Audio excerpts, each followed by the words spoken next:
Hello, and welcome to Shepack Unleashed. I'm one of your hosts, Tania. I'm Nichole. Welcome to your weekly dose of candid discussion and the pursuit of finding your tribe in this journey of motherhood, womanhood, and sisterhood. I'm Ashley. Join us as we leave no stone unturned. In each episode, we have heart-to-heart conversations that aim to challenge and empower one another.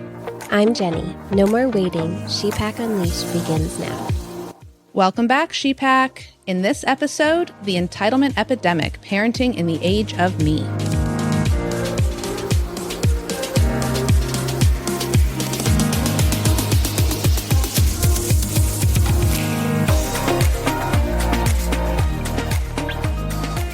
We're back, you guys! We're back! Yay! Happy summer. Happy fall. Oh yeah, happy fall. Hopefully it's cooler where you are. Right? I think we all had a great summer and we'll be sharing about that quite a bit. So before we get started, I want to just acknowledge the privilege that our kids have and that we have to do the things that we do and spend the money that we do. And I think that kind of adds up to some of this entitlement that we're seeing. Yes, but not all of it, right? We're Definitely talking not all about of it. entitlement as kids in terms of just not just the privilege of like the entitlement they're having on the traveling one, which will be the experience I share, but it just like the day-to-day where these kids think that we should serve them and everything is handed to them on a silver platter and instant gratification. Coming off summertime and having a lot of quality time together, I think really brought some of this to the forefront. Like, this is not new, at least in my household, right? Like the things that I can certainly talk about, but it crystallizes it really well when you live it day to day to day to day when they're out of school. Yeah, the out-of-school piece, I think, matters. There's no outside references to other peers and what they've got going on. So very in your own bubble. It does make me wonder like how much of this is their lived experience or our parenting versus just like developmentally appropriate. I don't know. Sure. If I ever act like this at this age, I would have gotten my ass handed to me. Like, You didn't have these opportunities No. at your age. No, but like I was pretty spoiled. Like I don't know that I had the opportunities or the trips, but like I remember getting what I wanted when I wanted it as a young child, not when I got older. But maybe that's just my lived experience. perception. Like it might not even be real, right? Can you trust a 9-year-old Yeah. memory? Yeah. 9-year-old's I memory? was I saying, think it you wasn't can. 9 years ago. No. Our kids are 9. So like, Yeah. are they unreliable narrators? I don't know. How does this show up for you, Nichole? I think so. This summer we went on a lot of trips, right? I will preface that with like we were super lucky. We went on all the places. We had like a week long in Florida to visit family. We went to Mexico for a week. We went to New Hampshire for a weekend. Like we did a lot of traveling this summer because it's important to me and a value my husband and I, well, I'd say mostly me, but like my husband comes along with that we like. And you know, maybe it's because that's my thing and I want to like give that to my kids because I didn't have that same experience. Sure. But my kids are so ungrateful about it, right? Like we went to a week-long trip in Mexico at a 5-star resort in premium levels where like they got everything they wanted and we were VIP, right? Spent a lot of money to go on this trip. And they were just like, do we have to go to the pool today? Wow. Do we have to do like dinner? Or why do I have to put on like nice clothes for dinner? And like just the total entitlement of it. What did they want to do? They wanted to play on their Switches, right? Oh, They wanted to yeah. sit in the hotel room and play video games, or they were like, you know, That's hard because it's their vacation too. So you their whole might life is want a to let them vacation. do some of it, but I get what you mean. Like it's not This a lot. is all they've ever known, right? So how do they have anything to compare it to? Yes. Yeah. But we are very like, we're not ones to sit there and say like, oh, this is like easy. We talk about how much trips cost. We talk about like how we work really hard for them. We talk about that all clearly with them. And then they got back. And the thing that like really peeved me was we got back and my parents took them for a weekend, a day thing. They take them like every other weekend to go do something fun with the grandparents. And they went to like Sky Zone and we're jumping. And my parents were like, well, how was your trip? And Miles was like, I don't know. Can we just not go on so many trips? Like, I would like to Wow. travel so much. Okay, so I have 2 thoughts about that. Yeah. The first of all being like, Yeah. How Take dare us you. instead. We'll Yes. be grateful. The other part of me to play devil's advocate, right, is like traveling is one of your love languages and ways that you connect with your family and with the world around you and how you also decompress, right? And maybe traveling is just not theirs. I agree. Also, your travel was rife with a hurricane and delays and other things that can make traveling harder. So like, I wonder if some of those might have overshadowed in their brain, like the fun that they had. I don't know. I don't know. None of that was like affected when their conversation of like, do we have to go to the pool again today? Like we were at a 5-star. Like while you were there. Yeah, while we're there. Yeah, like, yes, why that do you hurts have to to hear. go to the pool? Well, what do you want to do? I just want to like rest. So it's funny, right? Like our rest is sitting by the pool reading our Kindle, right? For them, their rest, my son at least, I'll speak for him, would be sitting in the hotel room where it's air conditioned and playing with his Switch and like decompressing, right? And so some of this is the entitlement piece, right? Like to not to take for granted where they're going, what they're doing, how much it costs, but then also like you have to factor in how they recharge, how they rest, and allow for them to have a different way because they are kids and they are different people. Yeah, totally agree if it was just this, but it's more than this. Like, okay, fair. It's also like they went to tennis camp for a week. Like it was a half-day tennis camp. And they're like, ugh, do we have to go to tennis camp? That they asked for. That they asked for. Yeah, it's the asking for it part. And then they're like, oh, I don't want to go. I'm just too tired. And I'm like, what are you tired from? Your life is a vacation. They're growing. They're growing. That's work. Okay. I want to switch spots with them. Want to do a Parent Trap episode? For or is sure. It? Not Parent Trap. The ones with Lindsay Lohan. Yeah, they switch. It's not Parent Trap, but I know what you mean. Yeah. Wacky. Freaky Friday. Freaky Friday. Wednesday. And I want to be a Depippo kid. And I want to be a Depippo kid. Awesome, I want to be a Depippo kid. And like, here's my application.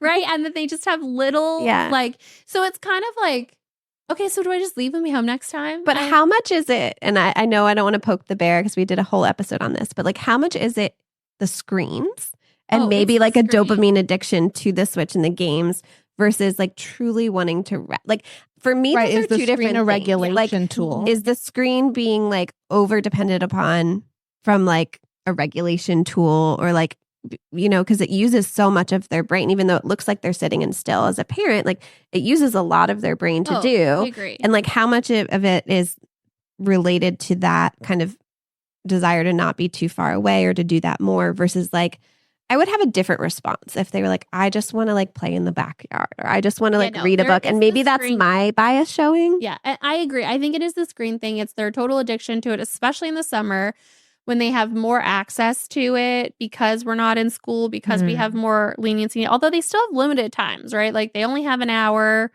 on their computers on YouTube and only 2 hours on Switch a day before it shuts down. I changed to the Jenny method where it turns off. It's welcome to the dark side. It's actually my favorite. It's nice. Cruz has started finally planning. Like it took a long time, but he'll be like, "Oh, I shouldn't play this morning. I want to play later with Ryan." Oh yeah, Calvin does that too. Yeah. Well, and this was the first time it was also like, I want to hang out with my friend. Like I want to be home to hang out with my friend. Like why? Like I want to play with my friend or whatever. And I was like, we're on vacation in Mexico. Like, what are you talking about? That's when you just look at him and say, okay, bet next time it'll just be Dad and I. Like, seriously. And so it makes me contemplate like, but then I know they'd be upset if we left without them. Or even like we planned a dolphin excursion, okay, to ride with the dolphins. And they were just like so nonchalant about it. Like, I don't know if I want to do that. Do we really have to do that? You have to swim with dolphins. I'm like literally like, Yikes. So what are you going to do about it? You know, I don't know because the thing is that, right, like each one of us, I think I'm speaking to all of us, want to give our kids more than what we have. Yeah, for sure. Yes.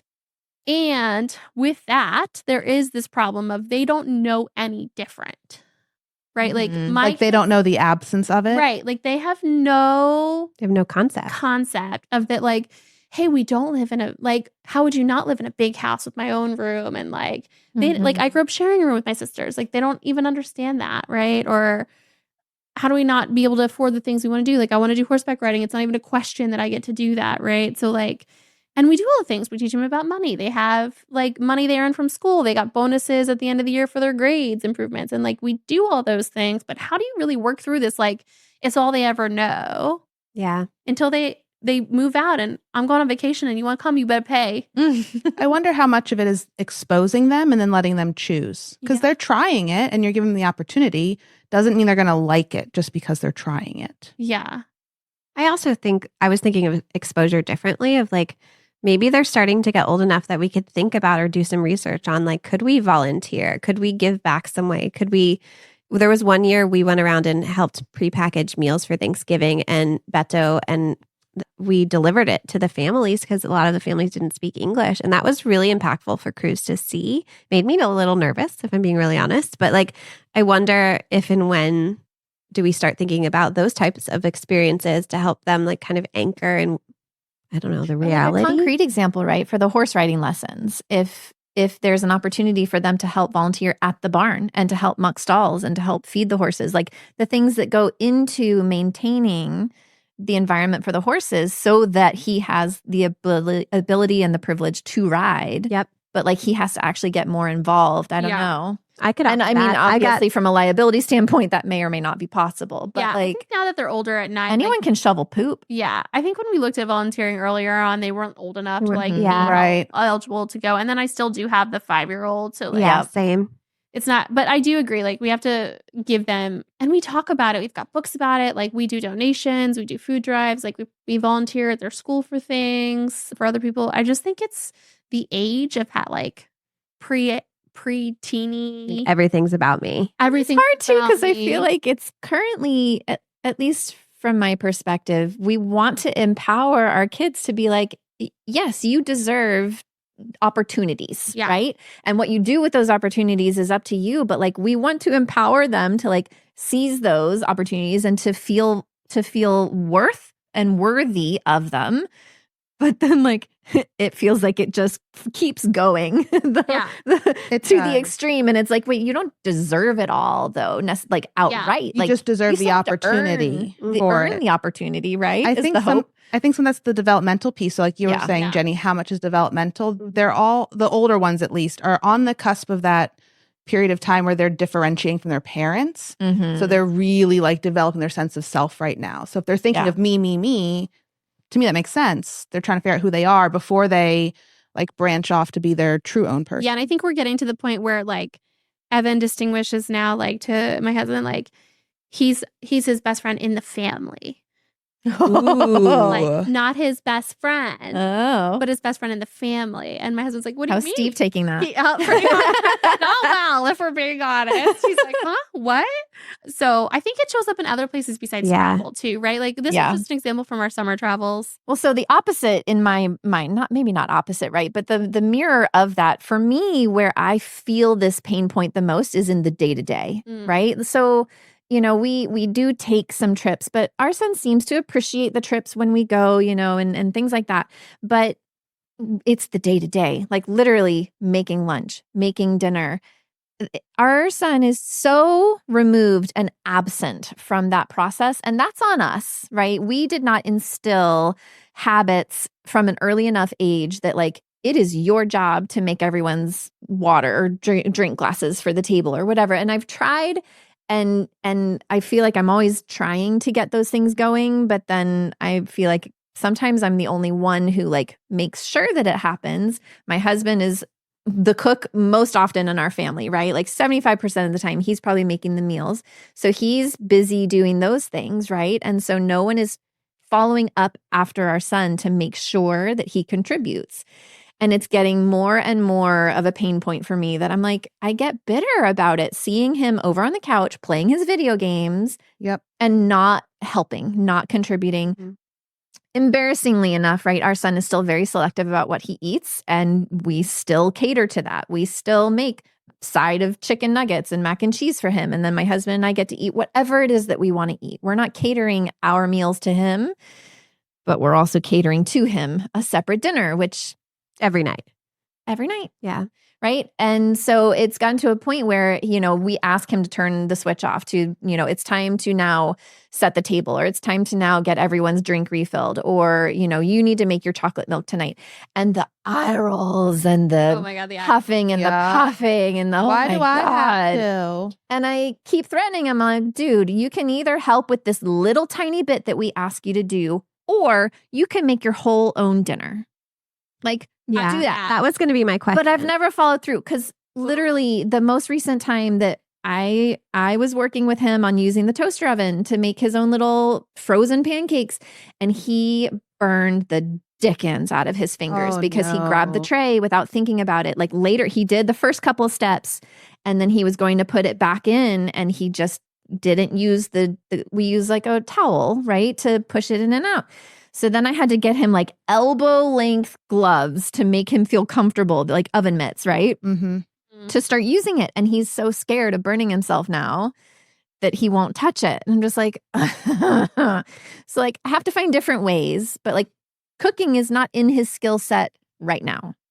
I am working towards that and it needs to be, right? Because like I'm not going to continue making a separate meal for him when he's 16, like by any means. I mean, it's a life skill too that It he is needs to learn. absolutely a life skill. And the longer it goes on, the longer he'll be afraid. Like I still don't like using the oven. I have some of those. Yeah. Like as a grown, I was not allowed to touch the oven ever that I remember. My husband is very reticent to having him involved in any of like the heat element, anything. And I'm like, but he sure as hell hasn't touched that tray again. Yeah. Like, Yeah. and not that I want my son to be injured or hurt. And like, I was right there. Like it just happened so to fast. learn with you in a safe environment. Right. And we took care of it immediately. And like, it's like a necessary part of learning to cook too, because it's going to happen again. And now he knows how to like administer first aid, for that kind of stuff. But given I know it's silly, but like that matters too. It's interesting because like I was raised in a very self-efficient household and there was a phrase that my mother repeated constantly that I now repeat to my kids, and it's probably not good. It's probably not a good phrase. I'll preface that with that. But it's you're gonna be dumb, you better be tough. Like, and it is something we Copyright Donna. Copyright Donna. In our I like that a lot, actually. because like things like, hey, you're gonna grab the toaster and not use the safety. You better be tough enough to take that burn, right? Or like think about it the next time, right? You do something crazy, you better be tough. It reminds me how you guys play board games differently with your children. So that should be a whole other topic for sure. But I mean, given his dietary restrictions, He was and I know you're working fearlessly though. Like we hadn't had the proper exposure for him to like, I don't know, the training. I know you've been working with an OT too, but I know given his like sensory specifications and that he was eating something differently, I think it is reasonable for you to say, hey, bud, you're now 10, which will be soon. You either need to make the chicken nuggets and mac and cheese yourself and we can be right there and help you, or you're going to eat what we eat. Yeah. Like as your friend, in my opinion, and I want to tread carefully here, like we all survive the way we can. Like I do think that's important to address sooner rather than later. Yeah, I agree. And we have gone cold turkey with his food before. How did that this is work not out? Purely I don't like what you're making. Yeah, I'm not interested. I agree. He will gag and vomit. Yep. Right. Yeah, so it's like an deal with a OT lot food of that. There's a too. behavioral component here. So I would like to acknowledge that. Yes. Right. And we do test his boundaries, like even just branching beyond dino nuggets into other types of nuggets and then into chicken tenders has been a journey That's for a us. legitimate like OT Which tactic. That's what Derek's feels working on right now. But it's more than just the dinner. We need to have an OT on. Yeah, it is. Helping around the house, picking It's up your absolutely, stuff. yeah. It's the whole thing because it's like I have a kid who has food stuff too. All of a sudden, Yeah. like I have one kid who eats anything and one kid who eats like. But it's the time and the energy and the effort that goes into actually being like an involved member in the household that is lacking, and that is what's sending me over the edge more so than the food. So I guess like that's not the sword I want to die on, right? Yeah. as much as like. Well, and I clean up a little Does bit. he say thank you? I'm not just asking for Ryan, but like, yeah. or is there gratitude? Sometimes. And I wonder how much of that is that he's an only child. Also, I was wondering Right? that Also too. a fair point. like, Is it a fair point though? Like I know only children are like overgeneralized to be like spoiled and like only think about them, but like is that fair? There's But, more bandwidth for you know, the one child. have more energy to cater to that child. I think I would do more Right? if I had Because only we one can child. divide I and can. conquer. Right. Versus when you have to, especially when I think about the second one, right? Your Yeah. energy level is They're never an only. absolutely- like they're true. never an only. Your energy level is definitely less. You have less tolerance to cater. And you're like, Yeah, and you got to compromise and you're in like, more figure places. that shit out or don't. I don't Yep. know. I don't know what to tell you. Like, go pick it up. There's no arguments about that. But the day-to-day struggle is real in terms of like, we've had to, after the summer, we had to like knock it down with the answers are yes, ma'am, or yes, sir, when I ask a damn question. And anytime there's a different answer, you lose electronics. Mm-hmm. Because we had to go like Yes. hard on that because of the like amount of like, and eye rolls and like grunts. I just couldn't handle it anymore. Yeah, I think like a week ago, he like was on his couch, and all of a sudden I just hear from the other room, lunch. And I said, Whoa. Absolutely not. Try me again in 30 minutes. Like, try me again. I'd be like, get yourself some lunch. Be Goodbye. yourself. I told him, I was like, you can make it yourself or you can come and talk to me. Much different than you just did. Like, I was like, what was he doing on the couch when he called Probably for his played lunch? video games, I'm sure. Right? Like, I also think there's this perspective, whether or not I want to generalize it, is that we are also raising a majority of boys. I had that thought too. And but I want to make sure. no, not in my house. Like, Well, my right, husband does thought. most of the cleaning. Yeah, he no, does like- most of But the you're cooking. starting the next But the generation. sense- And and the generation. sensitivity to it. Right, Yes, and I that is a wanna make sure big that, factor like, for me. we talk a lot about the invisible labor part. Yes, also, exactly. Especially for the boys, because that wasn't always talked about. And as we're raising this next generation of boys, I want to make sure that they're when I met Steve, he couldn't do laundry.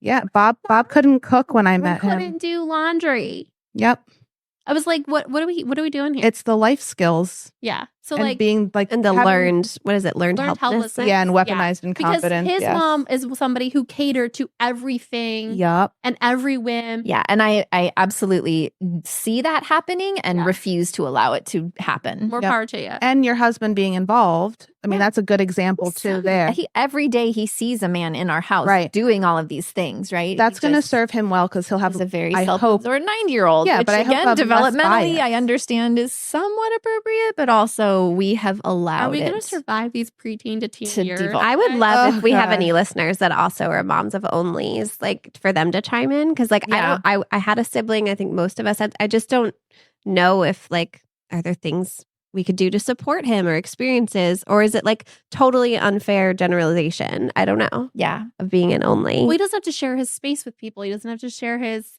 He toys. does. He has to share necessarily. with parents. But It's that's not not the the same. same. You know, he when he was a baby and toddler, we would see those kind of tendencies. Like, I don't want to share that. Right now, at his age, currently, he seems to be well adjusted in that way. Yeah. Now, how he plays with his toys, he's also very respectful, and we don't leave a room blown up necessarily, Mm. right? Hmm.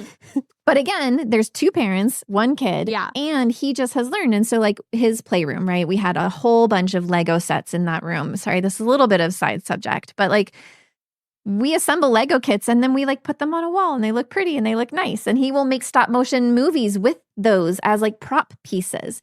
And then the neighborhood friends come over and I go up there and half the sets were blown up. Oh, no. just broken apart. They're I'd be Legos. so upset. They're Legos. I get it. And I should have put them somewhere where they couldn't have been accessed, right? But it didn't even occur to me. I was gonna say, have you not spent enough time with the DePippo? Have you not seen my playroom? Yep. No, but I mean, it's interesting, right? He doesn't mind it. But so I went down this whole rabbit hole of trying to put them all back together. And he came into the playroom yesterday and found me doing it. And he's like, oh, you did all of those? You fixed all of those? And I was like, yeah, buddy, I still have these to do.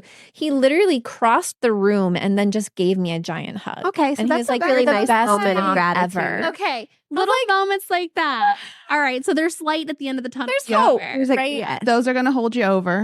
Right? 'Cause, yeah.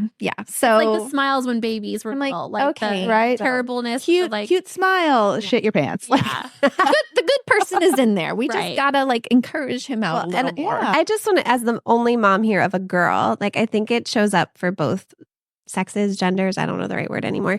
In my house, I feel like the entitlement issue is similar or the same, at least right now. Fair. How does this appear for you guys? Yeah, I mean, Jenny? I there are moments when you're talking about traveling or opportunities or kind of the day to day and taking care of the house that resonate. But for me, we were just at Target yesterday, and it shows up in consumerism, this idea of we're at Target, we should get a toy. We're leaving the museum, we should get a thing. I'm going to a camp and it's, I don't know, Encanto themed. Can I have Encanto shirts for every day of the camp? Things they don't need, but want, in this perception of I should just buy it. I should just have it versus what I would prefer, a little bit more gratefulness or saving. And I think it does tie into the understanding money. And we've been working on that since we spoke about that in season 1. So I've been trying, they both now have their own green light card. They get their allowance every Friday. It's how old they are is their allowance. There are things at the house they have to do. For anyone who doesn't know, the green light card is like a debit card for kids that's tied to like an actual account. Parents have control over Yes, it. I have an app. You can't take money from the green light card, but we can add money to it. I think there's protections where you can't withdraw money you've gifted to them. You can spend it. Spend it, right? You can't retract it as like a punishment. No. Right. But I've turned off the Friday payments in the summer because they're not going to school, which is their job, and they get paid for books they read. Same. So like when we were at Target, I was like, well, you can use your money, it was a tough moment for them. Luna wanted this one toy that was like $25 and she had like a $20 bill and we had to talk about tax. So I do think some of that is money related, but it's also just like they're not grateful, right? We went through all of that at Target. They both got 2 new toys and got home and played for it for like 10 minutes and then it's on the floor disregarded. And then they want cruises already by dinner time being like, I want a new game. Like the like more kind of affluenza, if you will, is something that I haven't quite figured out, like paired with genuine gratitude. Like I don't want them to just open a present and say thank you. Maybe this is because gift giving is my love language. Like I want them to like really appreciate the thought behind it and like, I don't know, not just rush to the next thing. Yeah. Attention spans of gnats. Well, and they're just they just feel entitled to another. Like it doesn't even cross their mind. Like the idea like, oh, I went with mom to Target. I get a toy. Thing. Yeah, get a toy. So I'll get another one to next Target time. to do an errand. Like which is my fault because we normally only go to Target when they get their flu shots, and I do bribe them with a toy. But like also, Cruz got a gift card, so like it just like I'm trying to. Even when the ice cream truck comes now, I'm like, oh, I don't have money. Where's your wallet? So I'm trying to make it like them have the real consequence of like, oh, I want a thing, but I don't have the money. But it's so hard because sometimes I just want to buy the ice cream cone, for them. I don't know. Yeah, because you want to give them more than what you got, right? Like there's this whole like you want to give them something better you want to give to your kids, but you also want them to be grateful that they got that, right? Yeah. And yesterday we were at a baby shower and the kids were there and Cruz won a game. Great. So he got this $25 gift card, which is the start of all this. Luna lost her mind that she didn't also win and was like crying. I mean, thankfully quietly, but still it was really awkward. And I was like parenting through it calmly. I was like pretty proud of myself. And then one of her lovely aunties like gave her money. Was like, here you go. Here's no. And it was very well intentioned. Yeah. But like, but that's very not what I to want. me. I don't know. Like so I do think maybe there are moments less in my house, but more in the world where Luna is upset. And I do think people show up for her differently as a girl and are like, here's a present, here's a toy, here's some money. Auntie Nichole showing up at her house, the biggest Barbie dream house you've ever seen. It's not all time and place. It's right. It's not all good or bad, but like my brother, like even on vacation, he was like, we just can't say no to Luna. And I was like, yes you can. I will say, though, I feel the same way about Cruz, too, because Cruz, I sent them both earphones recently because they both liked my earphones, and I gave them both the earphones. They were very nice. But, like, I was like, they both wanted them. I was like, okay, here you go. Yeah. That wasn't earned. I get it. Cruz was very grateful. And, like, it was like, let's send Auntie Nichole a thank you. And Luna was like, oh, a pink thing. Put it in a basket. But that's the problem, right? Yeah. Like, I don't know. Like, I want them to have the world, but I want them to be grateful and not turn into spoiled jerks. Do you think any of the way Luna gets treated different is related to women have to appear happy and not upset so often? Maybe. Yeah. Especially with the men the older men in my family, like my dad, my brother. Oh, interesting. Like when Cruz would cry about something, I wouldn't say they were callous or mean, but they wouldn't immediately move to resolve it. And I do think with Luna, maybe because she's the youngest, maybe because she's the girl. I see that as in my second. I do it a lot with my immediately try to fix it instead of like giving them the experience of weathering the uncomfortable. Right. Yeah. I will say my second is a boy, and I do that a lot with him in terms of like things that if Evan had been upset about, I probably would have been like, you're going to be fine. And like, then tough it out. Yeah, like you're going to be fine. And then Cole, I'm like, okay, let's fix it. Like, it's okay. Is that like a your patience is thinner thing? Or it's like a you second or third child? I think it's like a second child, the baby a little bit. And like, I also learned not to die on that hill as like a parent, like have been. Like pick your battles. Like it's not worth it. Like but he's also a little bit more self-aware and like more grateful for things. So I feel more inclined to do things for him than I do my ungrateful one. Well, it makes me think about how, like, even with the same two humans, like, you don't ever have the same parents as your sibling because you're in a different place. Yeah. Yes. I don't know. How does this show up in your house, Ashley? For us, it's a lot of thinking things can be replaced. Mm-hmm. So not treating things delicately or gently, not protecting things like you should.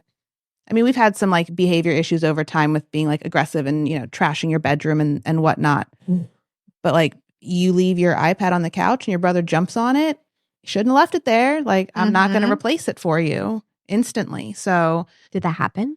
No, but there's been so many close calls. And this summer, Calvin got a new iPad for his birthday. So he had it out and he was excited about it. But then, being inattentive, he just leaves it there. And then I see like the 5-year-old come running. I'm like, nah, don't jump on it, please. So yeah, I get nervous about those things or just like throwing toys around or God, Derek drove a car or something on the TV and it's just completely scratched. Oh no. Totally. I mean, you don't see it when it's like on, but when it's off, it's just like squiggles all over it. And it's in 2 neat little rows. So it's definitely some kind of vehicle, but there is no like, can't just get a new one. Right. And like that was the sentiment of like, what did you do? Like, we can get a new TV. No, we're not going to. So it's kind of the consumerism, I think, too, thinking stuff is readily available and it can always be replaced. Yeah, it can always be replaced. Yeah. And mom and dad somehow are paying for it because my kids are starting to learn the money stuff too, Calvin in particular with his allowance. But like, I can't just replace everything all the time. We have to take care of it, make it last. Yeah, we see that a lot too. If like something gets broken, they're like, I just want a new one. I'm like, I don't know what to tell you. He's now a cheetah with no tail. Like, I don't know what to tell you. You're not getting a new one. Oh, it bothers me. Like, I'm the problem probably there. I don't speak it out loud, but I'm like, oh, this is broken. It has to go away. We have to fix it or I need a matching set. I'm pretty sure there's not a single toy in our playroom that is not broken. That isn't, but I'm like, it's what you got. I'm not fixing it. You can throw it away if you want or you can donate it, but like it's still good. Yeah, I have to manage my expectations around that. Like, it's your thing. Break it if you want and learn the lesson. But like you, Jenny, part of me wants to like give them the matching set, give them the whole thing. Like, you only played with it for a day and it's busted now. That sucks. But like I have to sit in the discomfort so they can learn to tolerate the discomfort.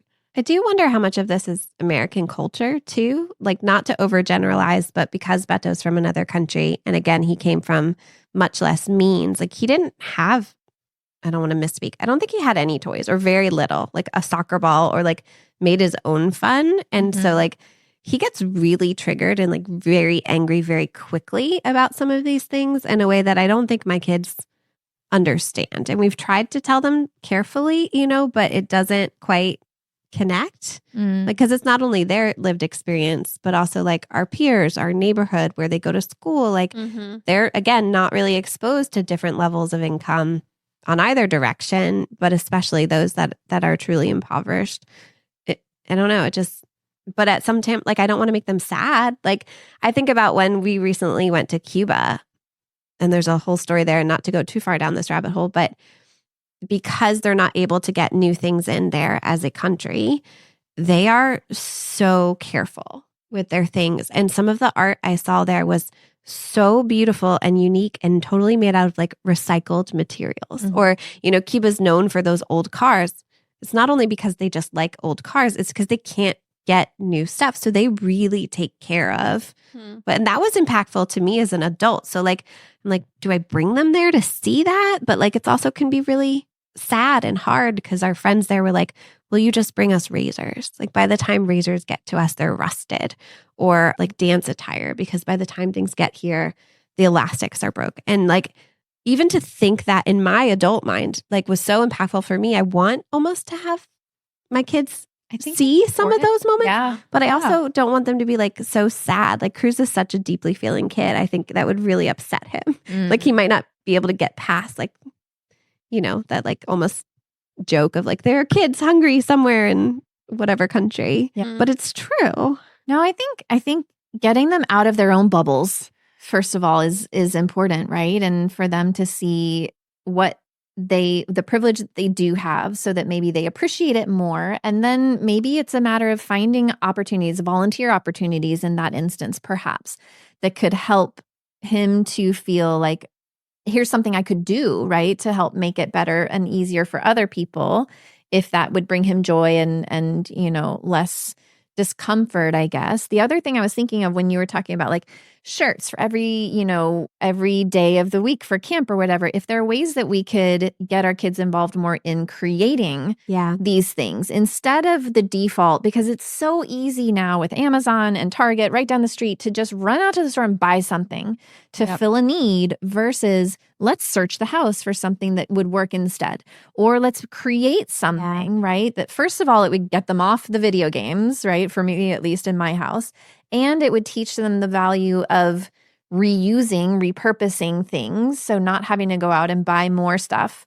And then maybe there would be that trickle down effect where they would actually treat it nicer if they created it themselves. If they know and understand the time and effort that went into creating this thing, then they might be more likely to actually treat it well and in a way that would last. I don't know, right? Like in a perfect world. And maybe they would value it more, right? If they made it, they would take All care I can of think it. about is we're spending $70 on DIY supplies to make a t-shirt. Right? And the privilege of time to do that. Yeah. It's a fair point. It's a fair point. Because we thought we do it. We do some DIY stuff when we do parties, but by the time it's over with, like I've spent more money on the DIY time thing than I did buying the $5 thing at Target, whatever. Parties are another good example. We should do an episode on that, just like on expectations and what should or shouldn't be done for them to feel celebrated. That's a whole nother topic. And it makes me think about there's this whole video going around a few months back of this 11-year-old blowing out her birthday candles, and the 5-year-old was really pissed off about it, and so the mom relit the birthday candles so that the 5-year-old could blow them out. Oh no. And you could multiple kids like in the family, and you could see this 11-year-old's face just like fall each time a kid got to blow out her candles on her cake. And I was thinking about it when you were talking about like how the auntie gave Luna an extra like $20, and I was thinking about Cruz's experience. Like he won it, and now it's sort of a little invalidated for the fact that like Luna just got handed it, right?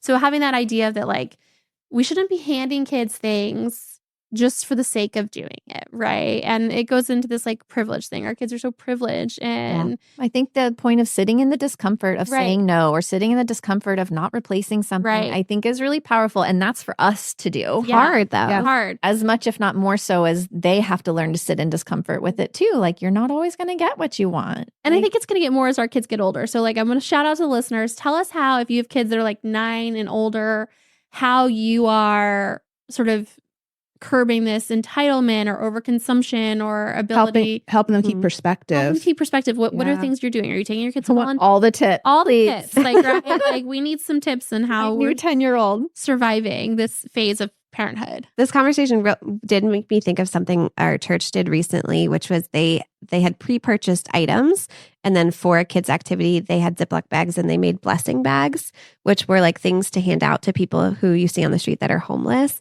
And it made me really uncomfortable.